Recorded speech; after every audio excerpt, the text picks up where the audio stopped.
Hi, I'm Michael Josh, and welcome to Gadget Match. We're here in New York for the launch of the Samsung Galaxy Note 5, and here it is.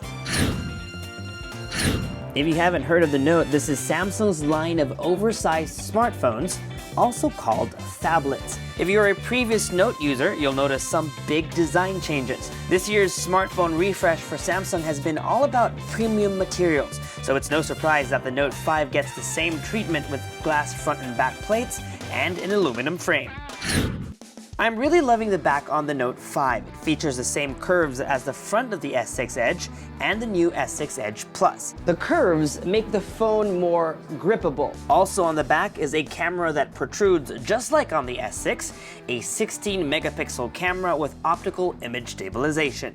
It's exactly the same camera that's on the S6 and the S6 Edge. Usually by this time of the year, technology has improved so much so that the Note gets a slightly better camera than the S line, but not this year. But that's okay, because the S6 has one of the best cameras we've seen on a smartphone this year.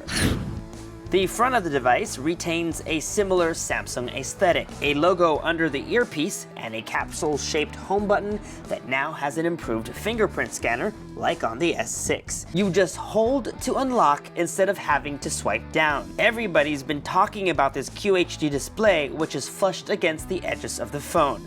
The display is still 5.7 inches like the Note 4, but with the saved space from the smaller bezels comes a slightly smaller footprint.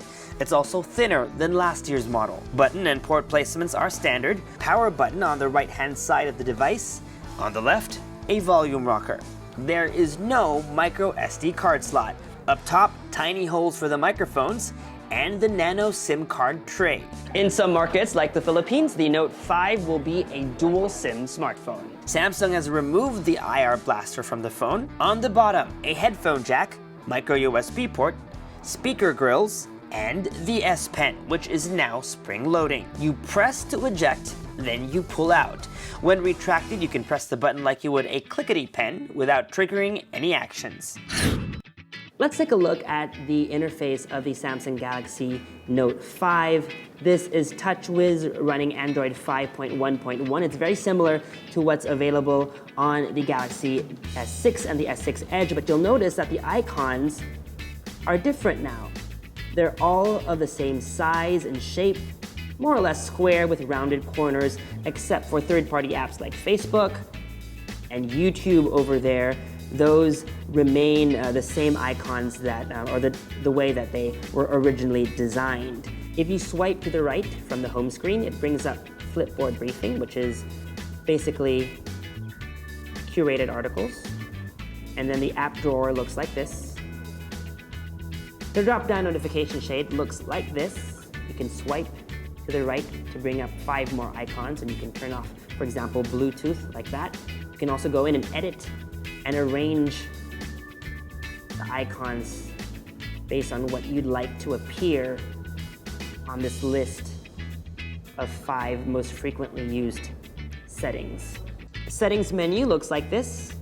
If you're familiar with the S6 or the S6 Edge, it looks exactly the same. You can go into Edit and just pick the 6 most frequently used setting options. And then you can also go into here and search for something like maybe fingerprint scanner. Fingerprints. And then you can quickly get to that setting as well. Most of the new features on the Note 5 have to do with their bundled stylus. They call it the S Pen, and it's located over here on the bottom right-hand side of the screen. You press down to eject, and then you can pull it out like so. And then notice that the screen doesn't really turn on. It's a new feature called Screen Off Note-Taking Mode. You can discreetly take a note while in a meeting. So for example, I want to take note of our URL, gadgetmatch.net. Tap save. And then I can just stow away this stylus. And then later, I can go back into my phone. And as you can see over here, screen off memo has been saved. All I have to do is tap that. And the note that we took while the screen was off is saved, and I can go ahead and save that over here. Now, if I want to go back at a later time, it's over here in the S Note application. Now, speaking of the S Note application, this application has been around for a while, but they've really simplified the interface to make it easier to use. You basically have three options over there. List, which is this list, and then you have pen and eraser. Pretty straightforward. All the other features that you are used to is tucked away in the More tab, and one thing that you might find useful is the Pin to Home Screen option. If you tap that, it will save the note to your home screen. It will appear like a widget or like an icon, and you can tap that to bring up the note when you need that information. Previous Note users will recognize this interface. It's called Air Command, and basically you have Action Memo, Smart Select, and Screen Write as options. Air Command has received a major facelift. It looks prettier, the icons have color on them, but one thing I really like about Air Command now is that you have this floating bar over here, or this bubble, and you can basically tuck it into different parts of your screen wherever it doesn't really get in the way of the user experience. But the beauty of that is, unlike before where I have to hover my pen over the display and press a button to bring up Air Command like that, now all I really have to do is touch this floating bubble regardless of where it is on the screen, and it will bring up the options in Air Command. You'll also notice that there's something new over here called Add Shortcut. So aside from these three different options, Action Memo, Smart Select, and Screen Write, I can go and tap the plus sign, and there are a list of different apps which I can add as shortcuts. So for example, I want a shortcut to the calculator, camera, and maybe my gallery. I can go ahead and do that. And then now, those icons are here when I bring up Air Command. And again, the great thing is, it can be anywhere on the screen and I can just tap it and I have a shortcut to my gallery, for example.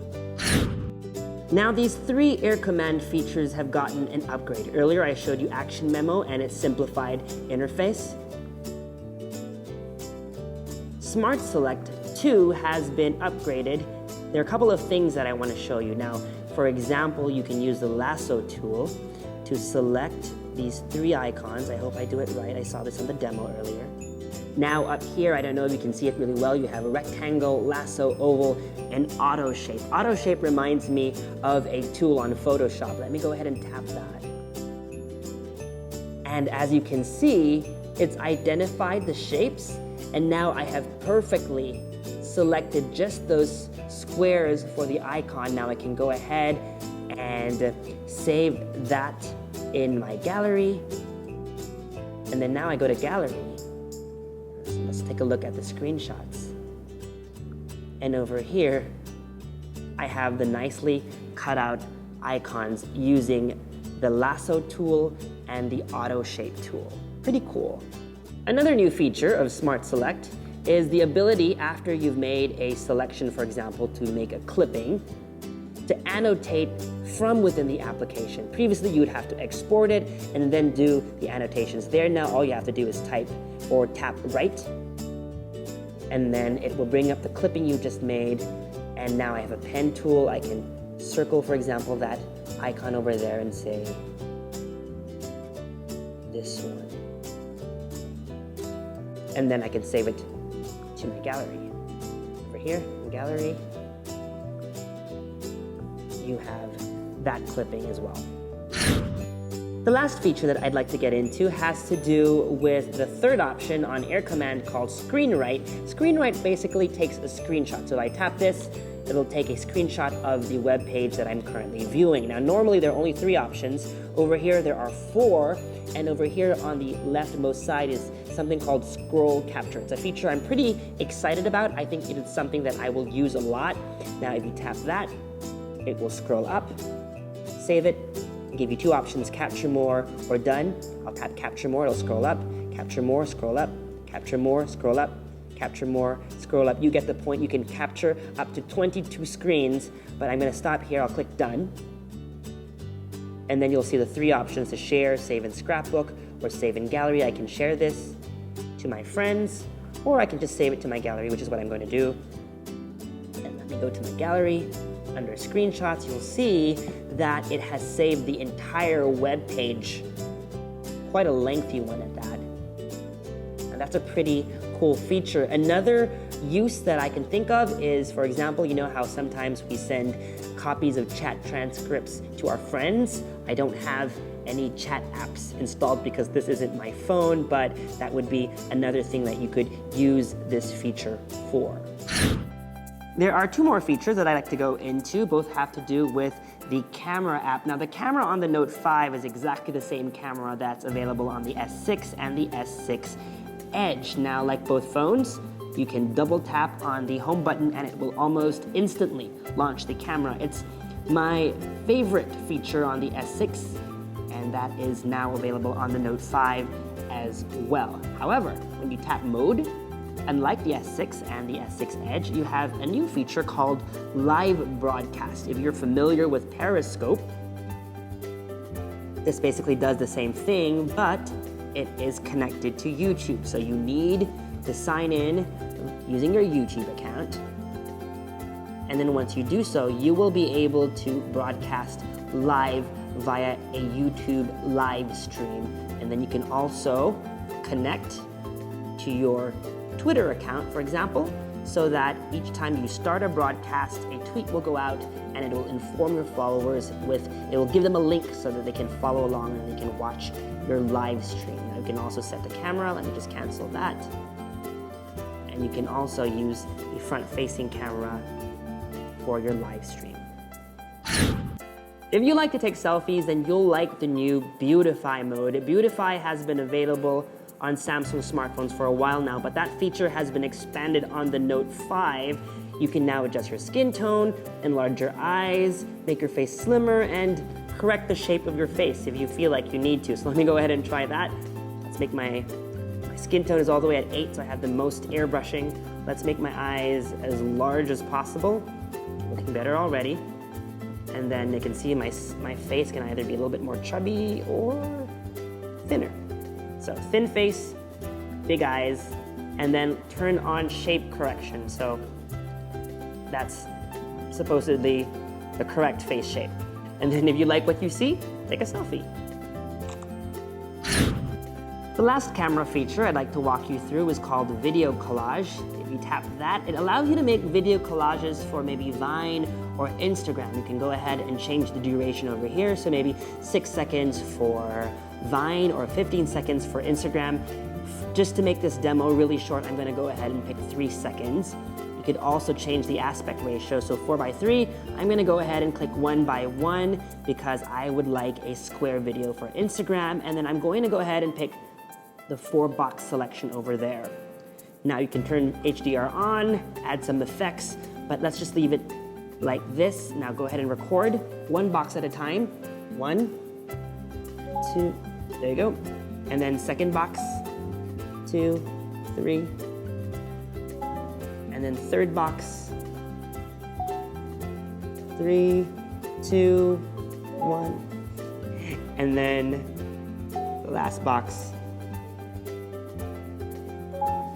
Now, my hands and my fingers aren't the most compelling of videos, but you know, if you're maybe shooting a sporting event, that would be actually pretty exciting. Now you can add some background music by going into here, and maybe let's pick a guitar riff. That's pretty cool. And then you could also add some end tags. I'm not gonna do that. But right now, that's my video, and I can go ahead and save that. And that, my friends, is Video Collage. Hey everyone, can't get enough of the Note 5? Don't worry, just click on any of these links for more. You can also follow our coverage on gadgetmatch.net/Note5. Keep those thumbs up coming, and if you've just discovered us, welcome. Don't forget to subscribe. I'm Michael Josh. Thanks for dropping by.